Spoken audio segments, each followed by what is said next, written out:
이라크에 충격적인 패배를 당한 일본. 현재 일본 내에서는 오늘 펼쳐질 인도네시아와의 대결에서도 질 것이라는 예상들이 나오고 있고, 특히나 이번에 상대팀 감독인 신태용의 전술이 남다를 것이라고 알려지자 두려워하는 분위기가 고조되고 있습니다. 일각에서는 인도네시아가 아니라 한국과 붙는 것 같다며 대체 왜 한국인이 거기서 나오느냐는 불만들이 터지고 있다는데요. 일본이 중국과 동시에 탈락할 것이라는 여론들이 형성되고 있는 상황에 대해 자세히 알아보겠습니다. 먼저 일본 선수들은 이번 아시안컵에 대한 의지가 다른 나라 선수들에 비해 굉장히 약해져 있는 상태입니다. 주축 선수인 쿠보나 도미야스 선수가 대표팀에 합류하기도 전부터 차출에 대한 불만을 잔뜩 드러낸 것을 비롯해 경기력에서도 유럽에서 뛰는 선수라고 믿기지 않을 정도로 부진한 모습을 보였습니다. 여기에 더해 충격적인 사실이 알려져 일본 축구 팬들 사이에서 비판이 쏟아지고 있는데요. 그것은 바로 일본 선수들이 약속을 어기고 기자들이 모이는 공개 훈련에 훈련을 30분이나 지각을 하는 모습을 보인 것입니다. 일본 매체 야후 재팬에 따르면 일본은 이라크전 패배 후 진행한 훈련에서 일본 현지 기자단이 모여 일본 대표팀을 기다렸지만 30분이나 넘게 모습을 드러내지 않았다는 후문이 전했습니다. 지각을 한 원인은 늦잠을 자거나 밥을 먹다가 늦은 것은 아니고 선수단 미팅이 길어졌기 때문이라고 알려졌는데, 기자들까지 모인 공개 훈련에 늦는 것은 좀처럼 보기 힘든 일이라 일본 팬들은 대표팀 축구 선수들의 정신력에 의구심을 더하는 계기가 되고 있습니다. 심지어 일본 축구 선수들도 본인들의 정신력이 해이해 졌다는 것을 알고 있었습니다. 일본 대표팀의 이토 주냐는 모두가 100%를 쏟으려고 했지만 조금 느슨했던 것 같다. 경쟁력을 높이고 승리하기 위해서는 더 큰 노력이 필요하다고 밝혔습니다. 한마디로 자기들도 나사 빠진 것 같이 느슨한 경기력을 보였다는 것을 알고 있다는 것입니다. 반면 한국의 손흥민 선수를 보는 일본인들은 부러움의 눈빛을 보내고 있습니다. 바로 지난 경기였던 요르단전에서 손흥민 선수가 무승부를 기록하자 땅을 치며 분한 마음을 표출하는 광경을 목격했기 때문입니다. 일본 포털 사이트 야후재팬에는 손흥민의 이런 모습을 소개한 일본 매체의 기사가 실렸습니다.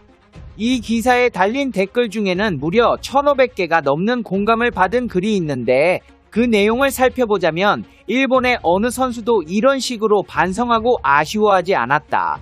손흥민은 유럽에서 성공해서 아시안컵에 이렇게 진심인 줄 몰랐다. 경기 종료 직후 이렇게까지 반성하는 모습. 승부에 대한 집념은 우리가 일본 대표 선수들에게 바라는 모습이라는 내용입니다. 이처럼 손흥민과 일본 선수들의 모습이 비교가 되면서 일본인들의 한국 축구에 대한 관심도는 더욱 높아지고 있는 상황인데요. 문제는 이번에 경기를 갖는 인도네시아의 감독이 한국의 신태용이라는 것입니다. 신태용 감독은 이미 인도네시아에서 돌풍을 일으키고 있습니다. 특히나 그는 대회 이전부터 현지에서 대단한 인기를 끌며 2023년 인도네시아의 여러 분야의 상을 수여하는 인도네시아 어워드에서 인도네시아 팬들이 선정한 최고 인기 감독상을 수상한 바 있습니다. 신태용 감독은 이번 아시안컵을 체계적으로 준비해 왔습니다. 귀화를 통해 전력을 보강했는데, 전 잉글랜드 프리미어리그 출신 수비수 호르디 아마트, 그리고 마찬가지로 귀화를 통해 인도네시아 국가대표가 된 벨기에 출신 샌디 월시 등을 발탁하며 강팀으로 만들기 위한 노력을 해왔습니다.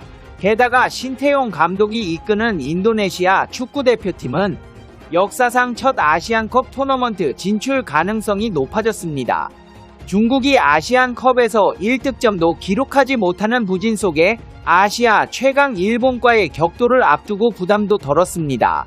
신태용 감독의 인도네시아는 카타르가 중국을 꺾어준 덕분에 숨통이 트였습니다. 오는 24일 열리는 일본과의 경기는 분명 전력상 열세가 확연하기는 해도 무승부를 노리는 전략을 통해 16강 진출을 노려볼 수 있게 됐습니다. 일본은 베트남을 4대2로 이기고도 이라크에게 1대2로 덜미를 잡혀 D조 1위로 16강에 오를 수 없는 상황입니다. 일본을 더 짜증나게 하는 것은 바로 신태용 감독입니다. 일본에서는 인도네시아가 아니라 한국과 붙는 것 같다는 불만까지 나오고 있는데요.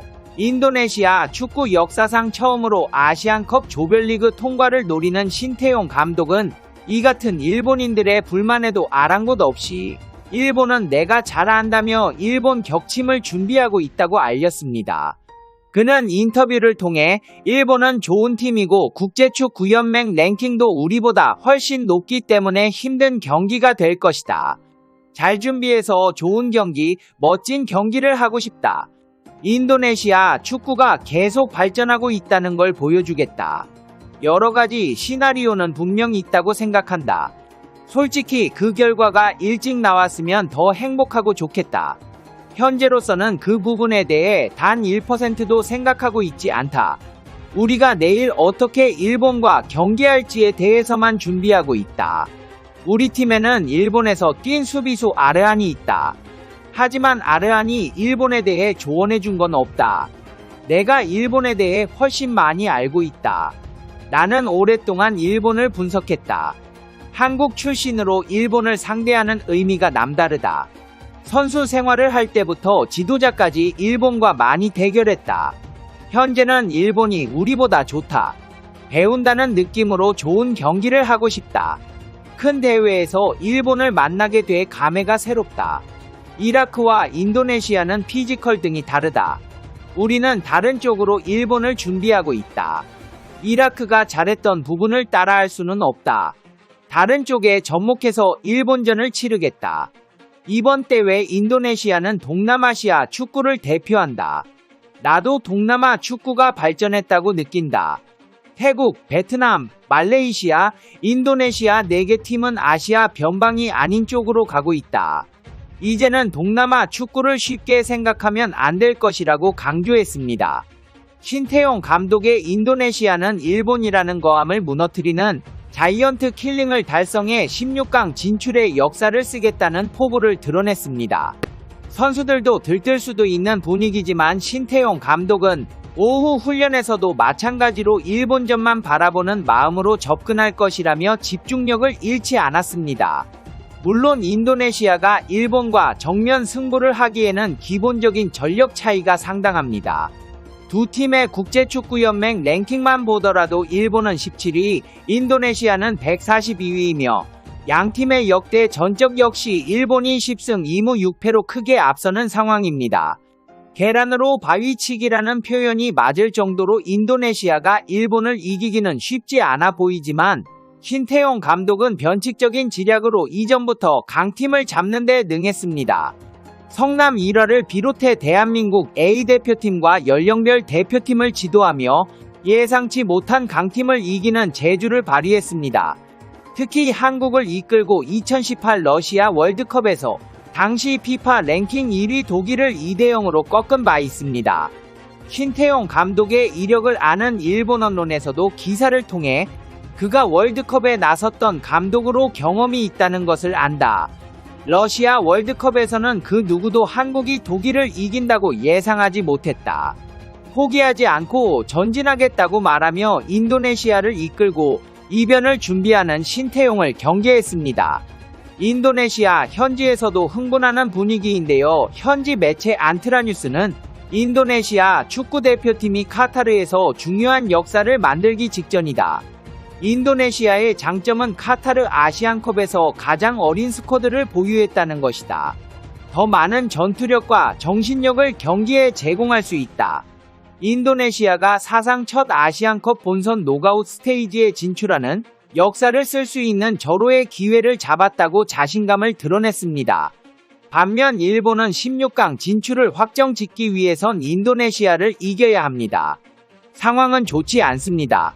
1차전에서 베트남에 고전하며 승리했지만 2차전에서 이라크에 패하며 승점 3점으로 2위에 머물러 있는데 객관적인 전력에서는 일본이 앞서지만 안심할 수 없습니다. 인도네시아는 일본을 이기면 승점 6점으로 조 2위가 됩니다. 인도네시아도 승리를 위해 사력을 다할 것으로 보입니다. 개인적으로는 중국과 사이좋게 일본이 동시에 탈락하는 모습이 나온다면 이번 아시안 컵이 매우 성공적인 대회가 될 것 같습니다. 페페TV 시청자 여러분은 어떻게 생각하세요? 페페TV는 여러분의 생각이 궁금합니다. 댓글로 여러분의 생각을 남겨주세요. 여러분, 행복한 일은 매일 있습니다. 아무도 당신에게 상처 줄 자격이 없습니다. 다른 사람들이 아무렇게나 던지는 말에 상처받지 말고 오늘도 세상에서 가장 소중한 당신에게 잘해주기로 약속해요. 가장 큰 성공은 행복한 당신입니다. 그럼 다음 영상에서 봬요. 안녕.